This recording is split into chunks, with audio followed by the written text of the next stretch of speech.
করছো? মন্দিরে প্রবেশ করো না। দেখছো না তুমি এখন অশুদ্ধ? এই অবস্থায় মন্দিরে প্রবেশ করতে নেই। আমাকে একটু জল দেবেন? খুব কষ্ট হচ্ছে, পেটে যন্ত্রণা করছে। অন্য কোথাও গিয়ে জল চেয়ে নাও, মন্দিরে প্রবেশ করো না।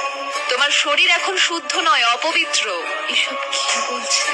যেই সতীচ্ছেদ হতে সমস্ত বিশ্ব সংসার সৃষ্টি, যে অঙ্গ প্রত্যেক নারীর গর্ব হওয়া উচিত, যে ঋতুস্রাব একটি মেয়ের মাতৃত্বে স্বাদ পাওয়াকে চিহ্নিত করে, তা কি করে অপবিত্র অসুচি হতে পারে? তর্ক করো না, মন্দির পরিত্যাগ করো এই মুহূর্তে।